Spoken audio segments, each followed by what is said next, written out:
오늘의 말씀이 우리에게 능력이 되고 지혜가 되며 삶 가운데 드러나는 우리 삶이 되기를 소망합니다. 마태복음 21장은 예수님께서 예루살렘에 입성하시는 장면을 생생하게 묘사하고 있습니다. 그리고 입성하신 예수님께서는 가장 먼저 성전으로 가셨고, 성전에서 장사를 하고 있는 그 모든 것들을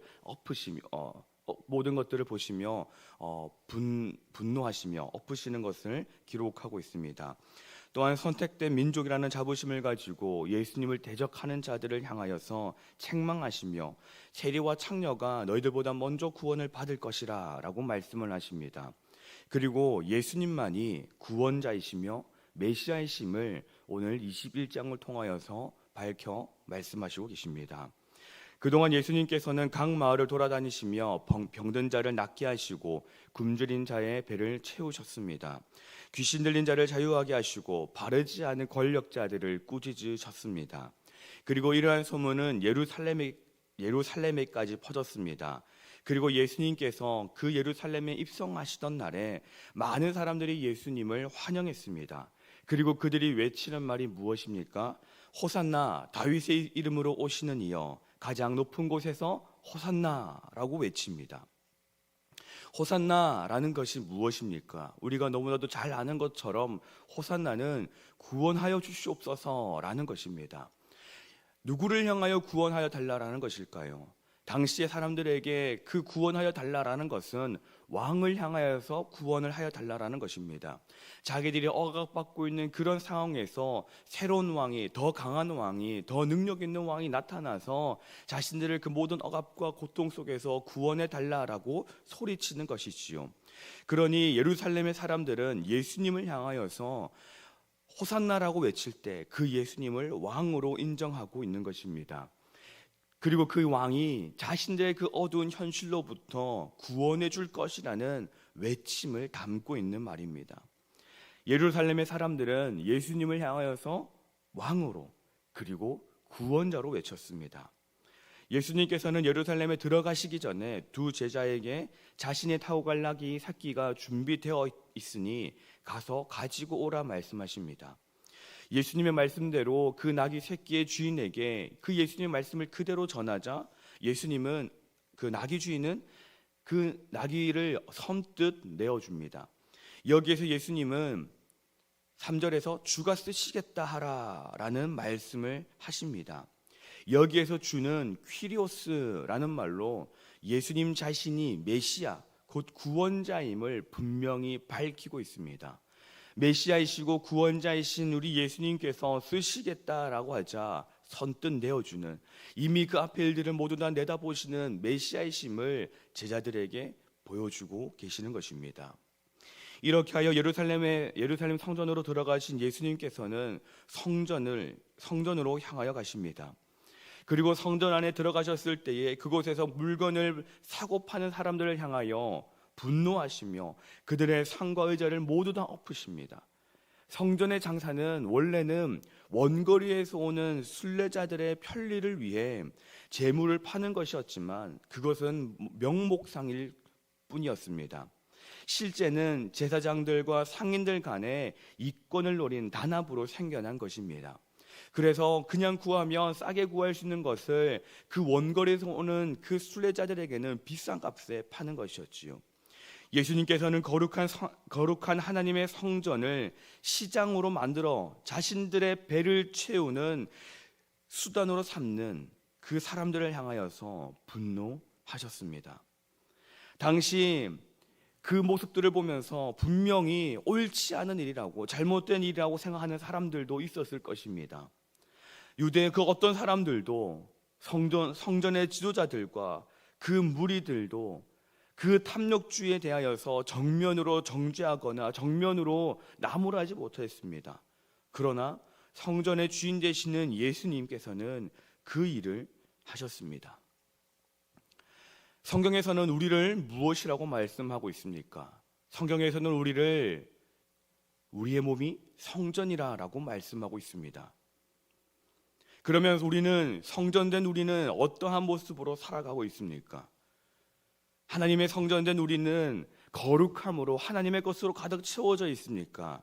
아니면 겉은 거룩해 보일지 모르지만은 속은 세상의 것들로 가득 차 있는 모습입니까? 성전된 우리는 거룩함을 잃어버려서는 안 됩니다. 세상의 것들을 보며 그 세상의 것들과 타협하는 것이 아니라 우리의 몸을, 성전된 우리의 몸을 더욱더 주님께 맡기며 거룩의 자리로 나아가야 하는 것입니다. 이 땅을 살아가는 우리의 모습이 때로는 거룩을 잃어버리는 모습으로 살아가는 경우가 얼마나 많은지 모릅니다. 바쁜 세상을 살아가고 치열한 세상을 살아가다 보니 우리는 거룩은 알고 있지만, 하나님을 알고 있지만 그것을 잃어버릴 때가 너무나도 많습니다. 그러나 하나님께서는 말씀하시기를 내가 거룩하니 너희도 거룩하라 말씀하십니다. 우리에게 있어서 그 거룩은 우리가 단순히 그냥 지켜야 하는 것이 아니라 하나님께서 우리에게 말씀하신 사명임을 기억해야 합니다. 그리고 우리는 거룩함을 잃어버리지 않기 위하여, 거룩함을 지키기 위하여 힘쓰고 애씀이 있어야 합니다. 그 거룩함을 지켜나가는 우리 신년의 모든 가족들이 되시기를 소망합니다. 예수님께서는 한 무화과 나무를 보셨습니다. 그리고 그 무화과 나무를 보셨을 때에 그 나무에는 열매가 있지 않았습니다.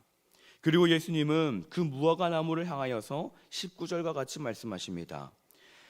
길가에 한 무화과 나무를 보시고 그리로 가사 잎사귀밖에 아무것도 찾지 못하시고 나무에게 이르시되 이제부터 영원토록 네가 열매를 맺지 못하리라 하시니 무화과 나무가 곧 마른지라.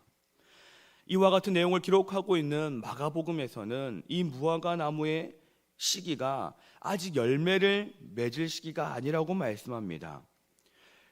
예수님께서도 분명히 그것을 알고 계셨을 것입니다. 그런데 왜 예수님은 시기가 아닌 그 무화과 나무를 향하여서 앞으로 열매가 없는 것을 보시고 왜 저주하시고 열매를 맺지 못하리라고 말씀하셨을까요? 거기에는 두 가지의 의미가 있습니다. 하나는 열매 없는 이스라엘을 향한 하나님의 진노입니다. 무화과 나무는 이스라엘을 상징합니다. 하나님께서 아브라함 이후에 많은 은혜로 수많은 종들을 보내셔서 복음을 주시려고 노력했습니다.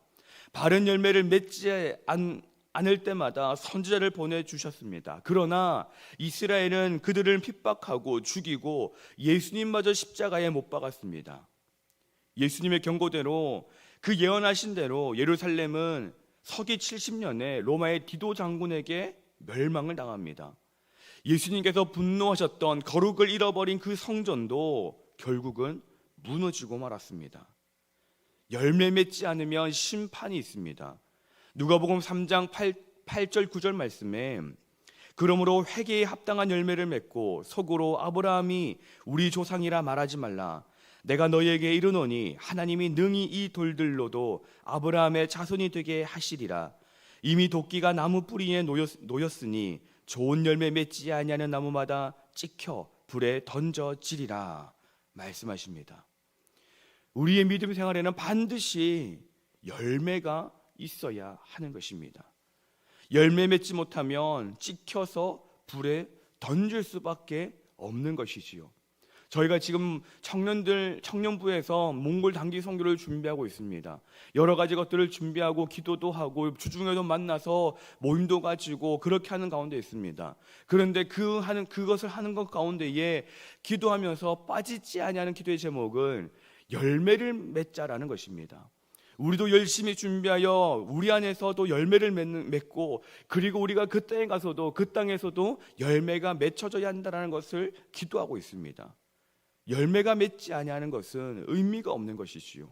아무리 집에서 열심히 과실나무를 가꾼다 한들 그것이 열매를 맺지 아니하면 그것은 아무런 쓸모없는 나무일 뿐입니다. 우리의 믿음 생활이 열매를 맺어야 합니다. 우리가 기도하고 찬양하고 예배를 드리고 하는 그 모든 것들이 그냥 단순히 나만의 만족으로만 되는 것이 아니라 열매를 맺는 것으로 드러나야 한다는 것입니다. 우리는 열매를 맺는 신앙인이 되어야 합니다. 또한 예수님이 무화과 나무를 향하여 저주하신 또 다른 이유는 믿음의 능력입니다. 21절 말씀에 만일 너희가 믿음이 믿음이 있고 의심하지 않으면 이라고 말씀하시며 이어서 너희가 기도할 때에 무엇이든지 믿고 구하는 것은 다 받음이라 말씀하십니다. 여러분, 우리는 사도신경을 하면서 어떠한 고백을 하고 있습니까? 나는 전능하신 아버지 하나님 천지의 창조주를 믿습니다 라고 고백을 합니다. 주기도문을 통해서는 우리는 어떻게 고백합니까? 하늘에 계신 우리 아버지여 라고 고백을 합니다.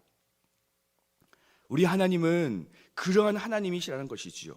전능하신 하나님 아버지, 천지를 창조하신 하나님 아버지, 하늘에 계셔서 하늘의 권세와 이 땅의 권세와 모든 것을 주관하시는 하나님 아버지라고 고백합니다.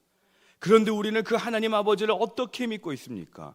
우리가 기도할 때에 그것이 다 구하는 것은 다 받으리라고 말씀하셨는데, 우리가 그 하나님 아버지께 기도하면서 우리의 믿음은, 우리의 생각은, 우리의 마음은 어디에 있습니까?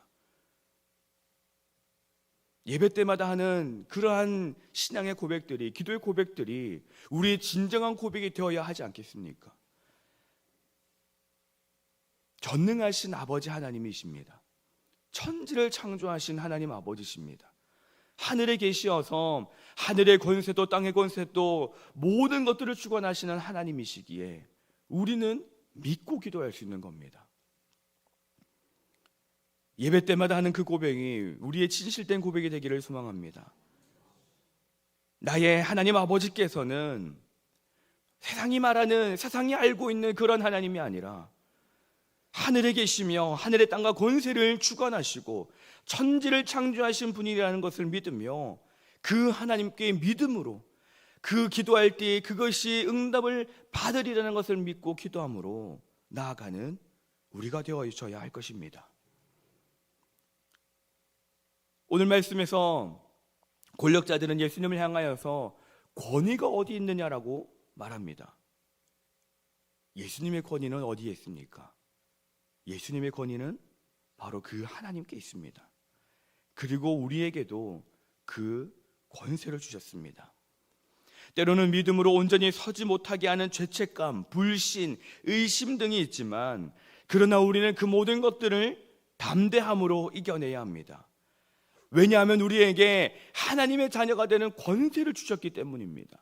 우리가 하나님의 자녀가 되는 권세를 주셨다라는 것은 우리에게 얼마든지 아버지의 이름으로 기도한다면, 아버지를 부르며 기도한다면 아버지가 들으신다라는 것입니다.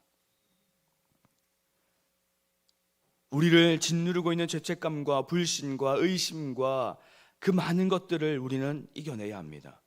그리고 우리는 이 땅에서 주님의 백성으로, 주님의 자녀로 살아가야 합니다. 지식도 있었고 권세도 있었고 많은 사람들의 존경을 받았던, 그래서 떵떵거렸던 그 대제사장들과 바리새인들,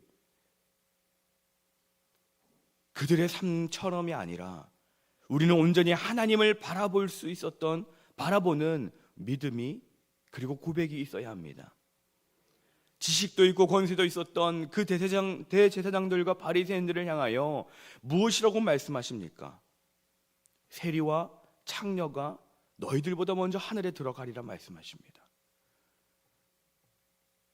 아무리 많은 것들을 가지고 있고 많은 것들을 안다 할지라도 하나님을 향한 진정한 믿음의 고백이 없다면 아무런 의미가 없다라는 것을 말씀하고 있는 것이죠. 우리는 믿음으로 나아가야 합니다. 매번 기도 때마다 아니면 일상에서의 삶을 통하여서 입술로 되뇌이는 그 하나님 아버지의 이름을 부를 때마다 그것이 진정한 믿음의 고백처럼 나와야 하는 것입니다. 그리고 우리는 열매 맺는 삶을 살아야 합니다. 믿음 생활 수십 년을 하면서도 그저 그것이 나만의 즐거움으로만 남는 것이라면, 나만의 만족으로만 끝나는 것이라면 말씀하신 것처럼 열매가 없는 것이지요. 우리는 그러한 삶을 살아가기 위하여 힘써야 합니다. 믿음 위에 굳게 서는 삶, 열매를 맺는 삶, 구원받는 삶을 향하여서 우리는 힘쓰고 애써야 합니다. 그런 삶을 위해 열심으로 살아가는, 열심으로 주님만을 바라보는 우리 신현의 모든 가족들이 되시기를 간절히 소망합니다. 기도하겠습니다. 사랑과 은혜가 풍성하신 하나님 아버지, 오늘도 하루를 주님을 예배함으로 시작하게 하시니 감사합니다. 오늘의 이 시작을 통하여 이 하루가 은혜 충만하게 하옵소서. 오늘 말씀을 통하여 왕이신 예수님, 구원자 예수님을 봅니다. 그 예수님을 믿는 저희가 되게 하시고 온전한 믿음으로 따라가게 하옵소서. 하나님 아버지를 습관처럼 말하는 입술이 아니라 믿음으로 고백하는 입술이 되게 하옵소서. 그리하여 이 땅에서 담대함으로 믿음의 역사를 경험하며 열매 맺는 저희 모두가 되게 하여 주시옵소서. 하나님, 이 나라와 민족을 위하여 기도하며 나아갑니다. 그 어느 때보다도 기도가 필요한 나라와 민족입니다. 나라와 민족을 긍휼히 여기시사 이 나라와 민족이 하나님을 알게 하여 주시옵소서. 나라에 일어나는 모든 정세, 모든 것들은 하나님께 반하지 않는 일들이 되게 하시고, 이 땅의 민족들은 자신들만을 향한 즐거움과 쾌락을 떠나 하나님, 창조주 하나님을 바라볼 수 있는 민족들이 되게 하여 주시옵소서. 그리하여 잃어버렸던 거룩을 회복하는 우리나라가 되게 하여 주시옵소서. 하나님, 우리 교회가 다시 이제 여름을 맞이하며 여름 행사들을, 여름 사역들을 준비 중에 있습니다.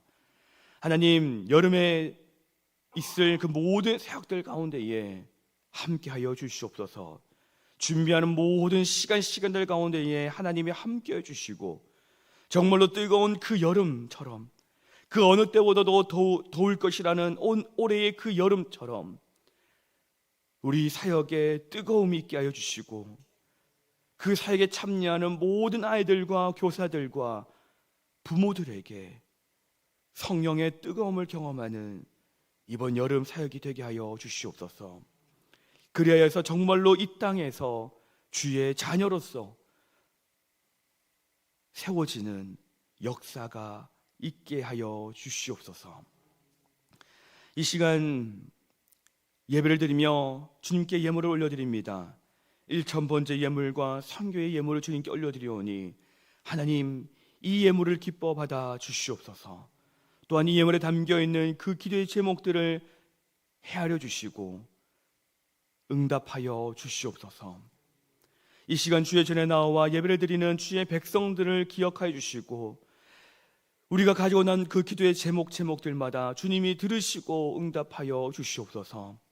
혹여나 구하지 못하는 기도의 제목들 또한 모든 것을 아시는 하나님께서 때를 따라 돕는 은혜로서 응답하시고 역사하여 주시옵소서. 모든 것을 주님께 맡겨드립니다. 오늘 하루도 이번 한 주도 하나님과 온전히 동행하는 하루가 되게 하여 주시옵소서. 감사드리며 살아계신 예수님의 이름으로 기도드립니다. 아멘. 하늘에 계신 우리 아버지, 아버지의 이름을 거룩하게 하시며 아버지의 나라가 오게 하시며 아버지의 뜻이 하늘에서와 같이 땅에서도 이루어지게 하소서. 오늘 우리에게 일용할 양식을 주시고 우리가 우리에게 잘못한 사람을 용서하여 준 것 같이 우리 죄를 용서하여 주시고 우리를 시험에 빠지지 않게 하시고 악에서 구하소서. 나라와 권능과 영광이 영원히 아버지의 것입니다. 아멘.